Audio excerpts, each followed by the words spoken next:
Le rôle du système de freinage est de ralentir, arrêter et immobiliser le véhicule. Le freinage doit s'effectuer dans les conditions suivantes: efficacité, stabilité, progressivité et confort. Des freins efficaces sont essentiels.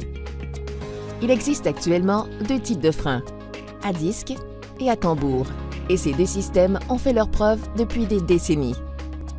Les freins à tambour peuvent être utilisés à l'arrière du véhicule, tandis que les freins à disque sont toujours utilisés à l'avant. De nombreux véhicules sont équipés de freins à disque aux 4 roues, tandis que d'autres sont dotés d'une combinaison de freins à disque et à tambour. Les freins à tambour, dont l'entretien est simple et peu fréquent, sont constitués d'un tambour en fonte qui tourne avec l'essieu. Lorsque les freins sont appliqués, deux segments internes dotés de garnitures se déplacent vers les parois du tambour pour arrêter la rotation de la roue. Les freins à disque utilisent un étrier et un disque en acier qui tournent avec la roue. Lorsque les freins sont appliqués, les pistons de l'étrier se resserrent fermement contre le disque pour arrêter la rotation de la roue. Les étriers sont dotés de plaquettes de frein conçues pour fonctionner efficacement dans diverses conditions grâce à un matériau à coefficient de frottement élevé conçu pour résister à la chaleur intense générée par le freinage. Le fonctionnement des deux types de freins nécessite un système hydraulique doté d'un réseau de canalisation rempli de liquide hydraulique. Pour arrêter rapidement le véhicule, surtout lors d'une urgence, il faut disposer d'une force supérieure à celle que peut exercer le conducteur. Le servo-frein est prévu pour aider le conducteur en amplifiant la force appliquée à la pédale de frein.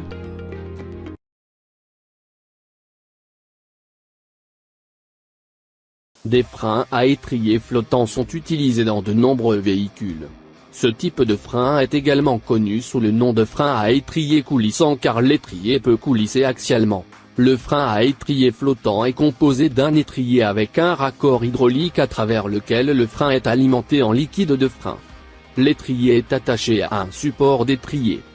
Le support d'étrier est fixé à un autre composant du véhicule.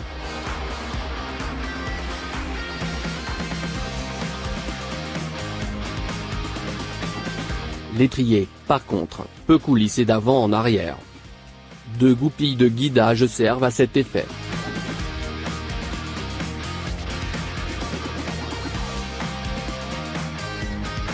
Lorsque la pression est appliquée sur le piston de l'étrier, le piston est déplacé axialement. Lorsque la pression diminue, le piston revient à sa position initiale.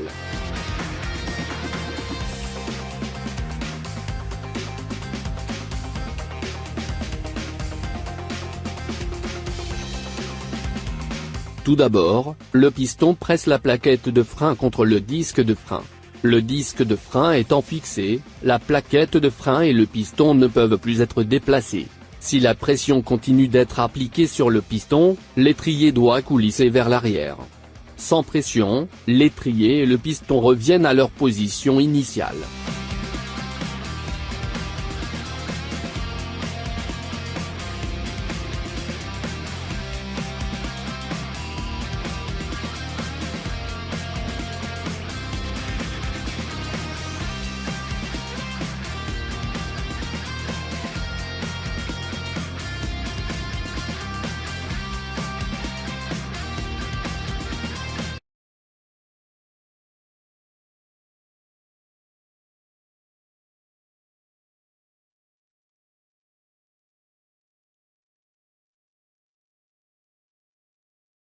Le tambour est fixé soit à l'essieu arrière ou à un moyeu, et la roue est fixée sur le tambour.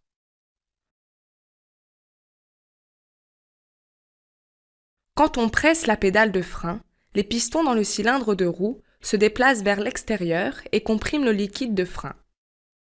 Les garnitures sont forcées contre la surface du tambour pour qu'il s'arrête de tourner.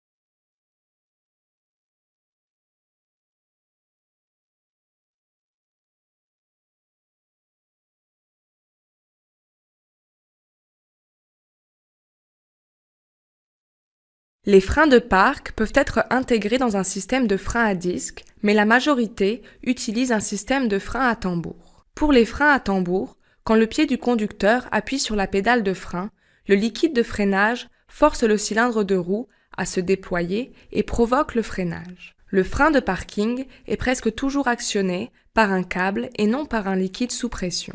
Quand le frein de parking est serré, un câble tire un levier qui déploie les mâchoires et les fait entrer en contact avec le tambour pour immobiliser le véhicule. Le frein de parc utilise un ajusteur situé à l'intérieur du tambour. Cet ajusteur est un axe situé entre les deux mâchoires de frein.